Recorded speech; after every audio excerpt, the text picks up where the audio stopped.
What if selfishness isn't what we've always thought it was? What if, in fact, selfishness is simply a reflection of something much deeper, our own desire to take care of and love ourselves? Many times, we are called selfish when, in reality, we are simply practicing self-love. What happens when we look at selfishness from this new perspective? When we choose to give ourselves what we need to live fully, others often interpret this as selfishness. But what if, instead of feeling guilty about it, we could understand that self-love is essential for our mental and emotional well-being? Self-love is the foundation that allows us to care for others, because when we are well with ourselves, we can offer the best of ourselves to others. Louise Hay, in her teachings, reminds us that by practicing self-love, we are actually allowing ourselves to exist authentically, without the masks society tries to impose on us. Self-love is not an act of selfishness, but a form of self-compassion and respect for who we are. When we begin to look inward and embrace our own story, our flaws, and our triumphs, we become stronger and more capable of handling any situation. Now, think for a moment. How many times have you felt bad for putting your own needs first? How many times have you felt selfish for wanting to take care of yourself? What if that was, in fact, an act of courage and not selfishness? Self-love is the foundation of any personal transformation. When we allow ourselves to care for ourselves, we create the space needed to grow and, as a result, improve our relationships with the world around us. But beyond that, it's crucial to understand that the people around us are reflections of who we are, of our own projections. When we see something in someone else that bothers us, it's important to ask ourselves, what does this say about me? When someone acts selfishly or arrogantly, are we not seeing a part of ourselves that we haven't accepted or that we need to heal? The person in front of us is often a projection of our own shadow. And when we understand this, we can start to deal better with those interactions. We all have light and shadow within us. Our shadows are the parts we reject or don't want to see, but they are part of who we are, and by accepting them, we can find balance. Self-knowledge allows us to embrace this duality, both light and shadow, and accept that we are complex beings capable of evolution. Now reflect. Have you ever caught yourself criticizing someone for something that, deep down, you also carry within yourself? What can these projections teach you about yourself? Comment below and share your thoughts. I'd love to know your perspective on this. What if the key to transforming your life was simply to stop trying to be everything for everyone? Have you ever thought about that? Many of us spend our whole lives trying to please others, trying to meet external expectations, often at the cost of our own needs. This leaves us emotionally drained, uncertain of where we are going, and unsure of what we really want. Now imagine how freeing it would be if you started prioritizing yourself. And I'm not talking about being selfish, but simply giving yourself the care that you give to others. What if you accepted yourself fully, with all your imperfections and strengths? Louise Hay has always taught us that acceptance is the foundation of true self-love. Self-acceptance isn't about settling. It's about allowing yourself to be who you are without the pressure of being perfect or pleasing everyone. When you accept yourself, you begin to see things differently. The mirror no longer becomes a place of judgment, but a reflection of who you truly are. And when you look at yourself, you see more than just your flaws. You see your strength, your journey, and how much you've already overcome to get to where you are today. Accepting yourself means understanding that we don't need to be perfect to be enough. We are enough exactly as we are right now. And that's liberating. Self-acceptance doesn't mean that you should stop evolving or striving to improve. It means that you begin to act from a place of respect for yourself. No longer from a place of self-criticism or constant comparison with others. You create space for growth because when you accept yourself, You give yourself permission to change in ways that are authentic to you, not because someone else wants you to. Louise Hay teaches us that when you practice self-love, you are not being selfish. You are building a strong and healthy foundation for your life. Without self-love, we cannot truly care for others. How can you give others what you don't have within yourself?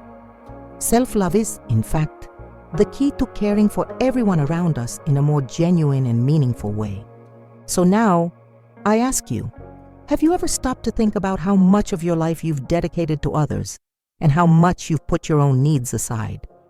What happens when you start giving yourself what you need to grow, be happy, and whole? When you prioritize your own needs, you are not being selfish. You are being smart. You are creating a solid foundation for yourself.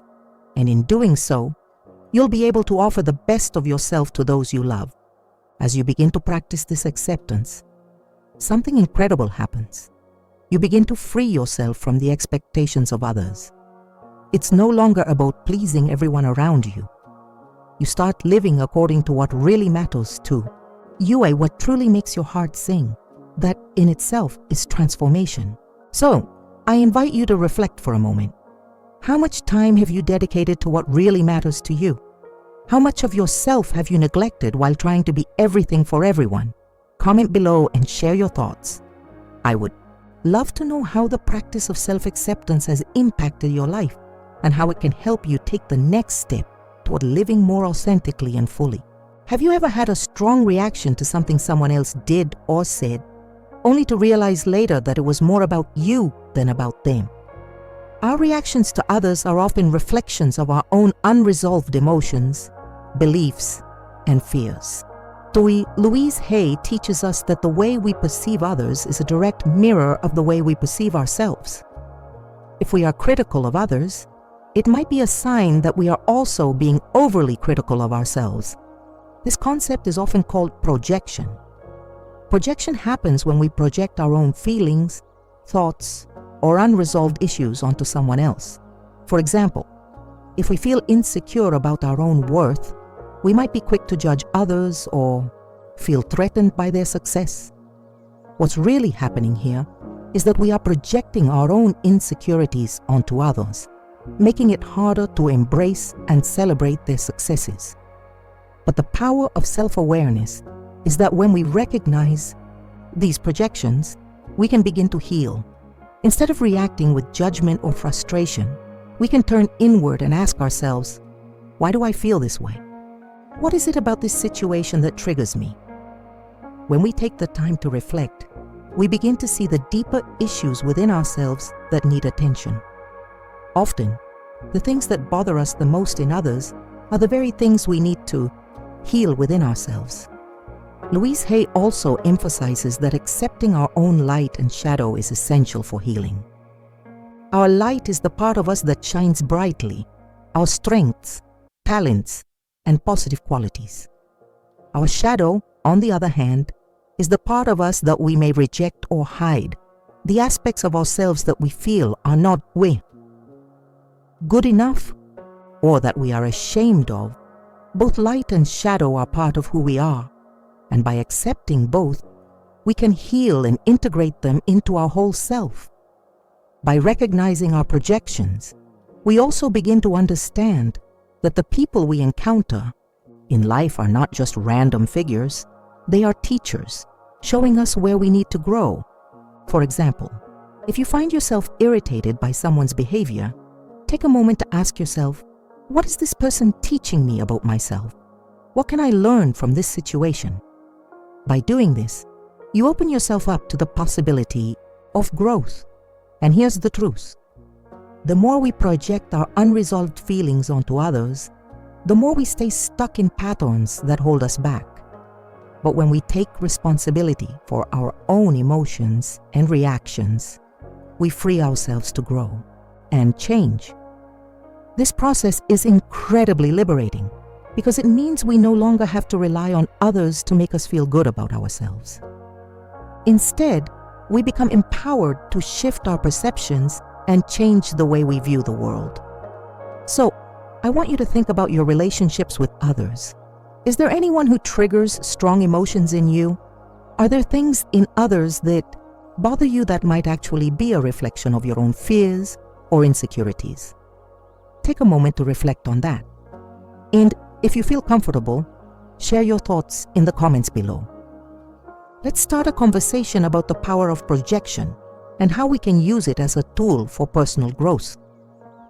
Have you ever noticed how carrying grudges or holding on to past pain can weigh you down? It's like carrying a heavy backpack full of anger, resentment, and regrets. The more we hold on to these negative emotions, the harder it becomes to move forward in life.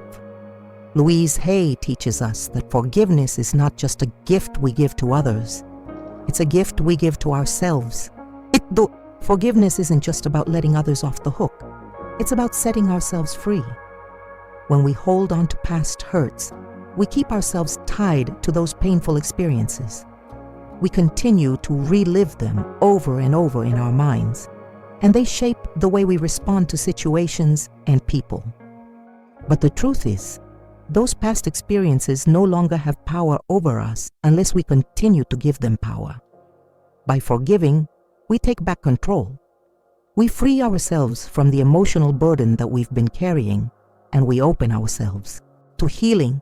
Holding on to anger and resentment only keeps us stuck in the past. Forgiveness is often misunderstood. Many people think that to forgive, they must forget what happened or let someone off the hook. But that's not what forgiveness is about. Forgiveness is about releasing the hold that the past has on us. It's about choosing to no longer let past pain control our present and future. It's a decision to stop letting anger and resentment take up space in our hearts, space that could be filled with love, peace, and joy. When we forgive, we are not excusing the behavior of others. We are simply choosing to no longer be defined by it. Forgiveness is a way to set ourselves free from the negative energy that binds us to past experiences. It's a way to move forward, to create new stories for ourselves, and to embrace the future with hope and possibility. Forgiveness is empowering. It is not about the person who hurt you. It's about freeing yourself. Louise Hay often reminds us that forgiveness is a powerful act of self-love. When we forgive, we are not doing it for the person who hurt us. We are doing it for ourselves. Holding on to anger and resentment only harms us. It keeps us stuck in a cycle of negativity. But when we forgive, we release that negativity and create space for love, peace, and joy to enter our lives. Forgiveness transforms us because it allows us to step out of the victim role and into the role of the creator of our own life. Forgiveness also plays a crucial role in self-forgiveness. Many of us struggle with guilt and regret over past mistakes. We beat ourselves up, replaying old scenarios in our minds and wishing we had done things differently. But the truth is, we cannot change the past. What we can do is choose to forgive ourselves, to let go of the shame, and to move forward with compassion for the person we were and the person we are becoming. Take a moment to reflect. Is there anyone you need to forgive, including yourself? What would it feel like to release the hold that past hurts have on you? Forgiveness is not a one-time event. It's a process. And as you embark on this process, you'll begin to feel lighter, freer, and more at peace with yourself. The more you practice forgiveness, the more you create space for healing and love to flow into your life. Think about it. What's holding you back from forgiving? Is it fear, pride, or something else? I encourage you to share your thoughts in the comments below. Let's talk about how forgiveness can transform our lives and set us free from the past. Self-love isn't just a concept or a buzzword. It's the foundation that supports every positive change you want to make in your life. Louise Hay teaches us that self-love is the most important thing we can do for ourselves. Without it, we cannot truly heal or transform. Often, we look for answers outside of ourselves, seeking validation from others or trying to find fulfillment in external accomplishments. But true happiness and transformation begin from within. The way we treat ourselves, the way we speak to ourselves, and the way we care for ourselves determine how we experience life. When we make self-love a priority, we create the space for real change to happen. Not because we're fixing ourselves, but because we're choosing to honor who we are. One of the most powerful tools we have for practicing self-love is our inner dialogue. How do you speak to yourself when you make a mistake? Do you berate yourself? Or do you offer compassion? Louise Hay encourages us to replace negative self-talk with affirmations of love and acceptance. Instead of saying, "I'm not good enough," we can choose to say, "I am worthy of love, success, and happiness." These simple shifts in language have the power to reshape our reality and guide us toward greater self-compassion. Another key aspect of self-love is learning to set healthy boundaries. When we don't prioritize ourselves, we allow others to take more than they give. We allow ourselves to be drained by relationships or situations that are not nourishing. Setting boundaries is an act of self-respect and a way to protect our energy. By saying no when necessary, we're not being selfish. We're making room for the things that truly matter to us.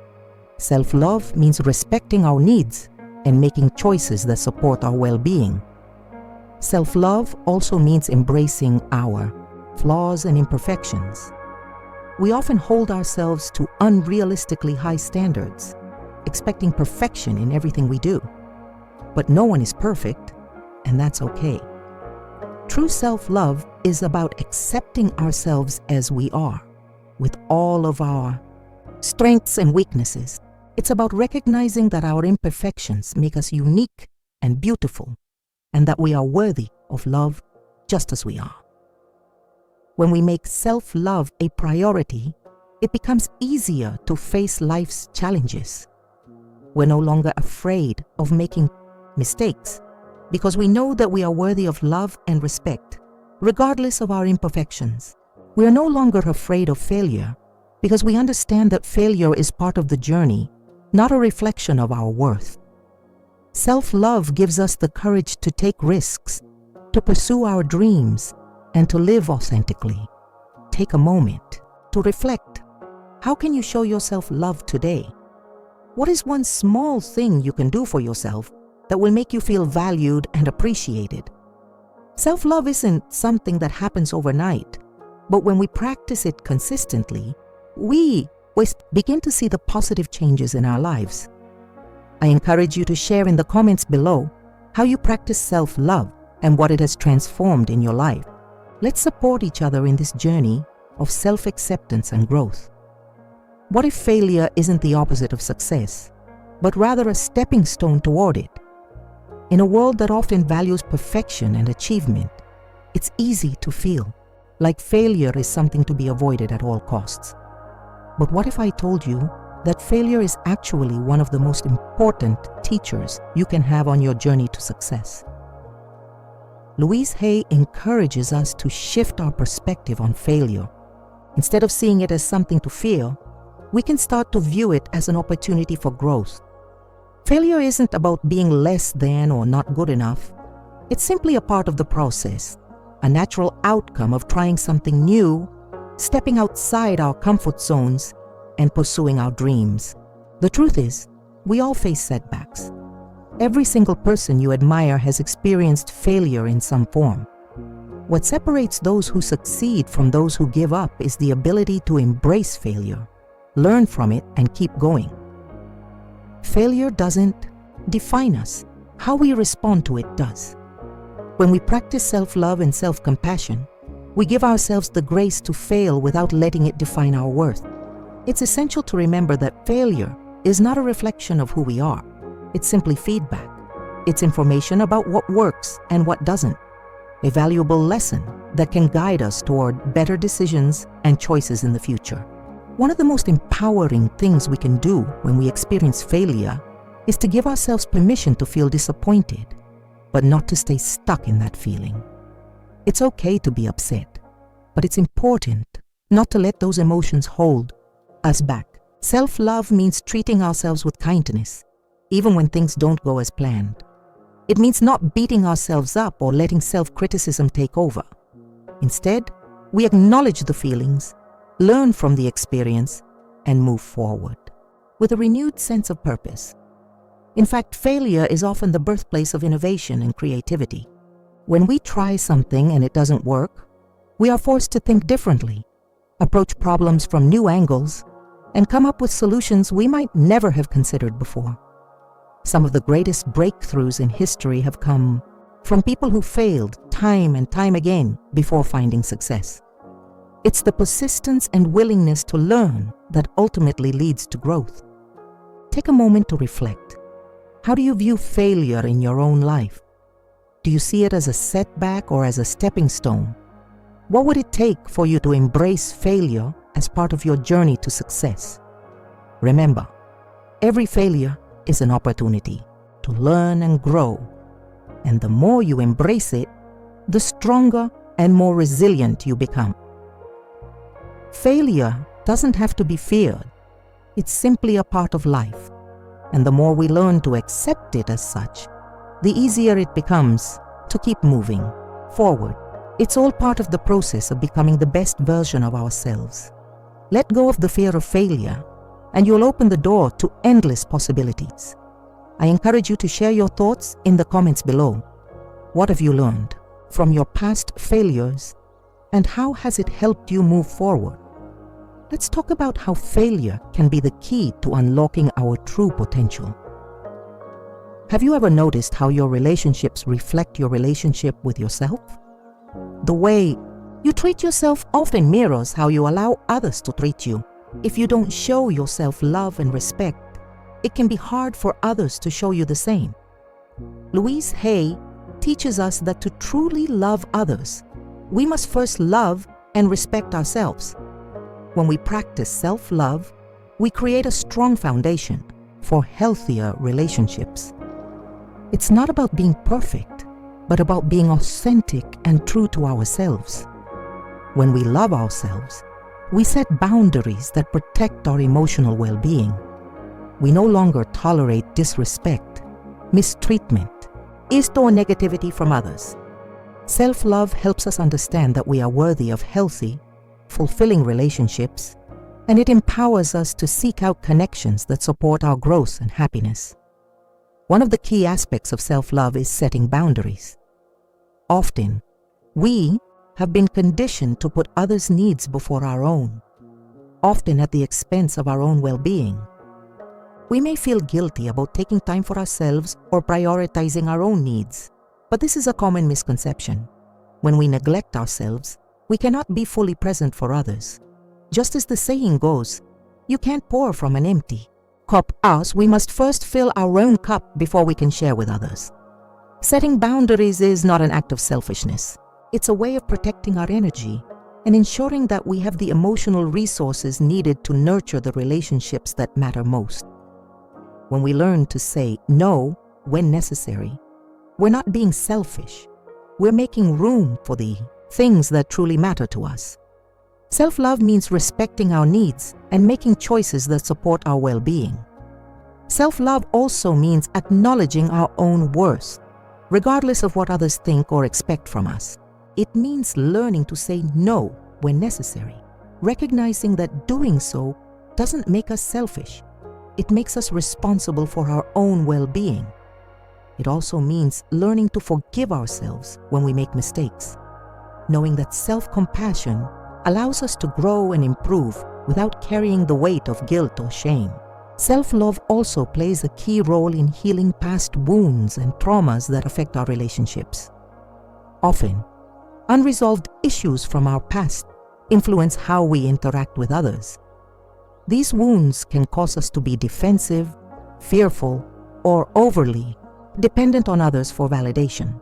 But when we learn to love ourselves, we can heal those old wounds and stop projecting past hurts onto our current relationships. This healing creates space for more love and understanding, allowing us to show up as our best selves in all of our interactions. Think about the relationships in your life. Are there any that leave you feeling drained or unappreciated? How Can you shift your focus to loving yourself more so you can invite healthier relationships into your life? When you start to practice self-love, you create a ripple effect that transforms how you connect with others. You become a magnet for positive, loving relationships that uplift you. Take a moment to reflect. How can you begin to show yourself more love today? What small action can you take to start shifting your mindset and fostering better relationships? Share your thoughts in the comments below. I'd love to hear how self-love has impacted your relationships and how you're working to build healthier connections in your life. Have you ever felt like you're living someone else's life? Like you're going through the motions, trying to meet the expectations of others, but deep down, something just doesn't feel right. Many of us find ourselves in this situation at some point in life. We get caught up in roles we feel we should play or chase goals that others have set for us. But living authentically as our true selves is the key to unlocking a life filled with purpose, joy, and fulfillment. Louise Hay often reminds us that we are unique individuals, deserving of living a life true to our values and desires. Even when we practice self-love, we create the foundation to live authentically.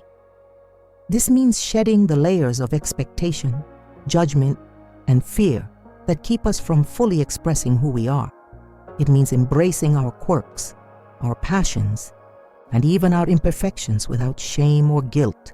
The journey to authenticity starts with listening to our inner voice. This inner voice knows who we are and what we need. It's the quiet whisper that tells us when something feels right or wrong. But to hear it, we must first quiet the noise of the world around us, whether it's the opinions of others, societal pressures, or the constant distraction of daily life. When we take the time to listen, we begin to recognize our true desires and aspirations, rather than just living according to what others think is best for us. Living authentically also means honoring our boundaries. Often, we sacrifice our true selves to please others, saying yes when we want to say no, or staying in situations that don't align with our values. But when we practice self-love, we learn that it's okay to say no. It's okay to prioritize our own well-being, even if it means disappointing someone else. By setting healthy boundaries, we are choosing to live according to our own truth, not someone else's. Being authentic also means accepting ourselves as we are. It's about recognizing that we are enough just as we are, without needing to conform to any outside standards of beauty, success, or achievement. Louise Hay teaches us that when we embrace our authentic selves, we open the door to a life of peace and fulfillment. We stop living for others' approval and start living for our own happiness. Authenticity also brings a sense of freedom. When we stop pretending to be someone we're not, we free ourselves from the weight of judgment and expectation. We allow ourselves to shine as we are, without fear of being too much or not enough. This freedom is incredibly empowering because it allows us to step into our true power and live the life we were meant to live. Take a moment to reflect. How often do you feel like you're living authentically? Are there areas of your life where you're not being true to yourself? What can you do today to start embracing your true self and living with more authenticity? The journey to living authentically isn't always easy, but it's worth it. The more you practice self-love, and the more you'll be able to step into your own power and live a life that truly resonates with your soul. If you enjoyed this content and it resonated with you, be sure to subscribe to the channel for more videos that will support you on your journey of self-discovery and transformation. And, as always, I encourage you to share your thoughts in the comments below. What steps are you taking to embrace your true self and create the life you desire? Let's continue this conversation and support each other on this beautiful journey of self-discovery.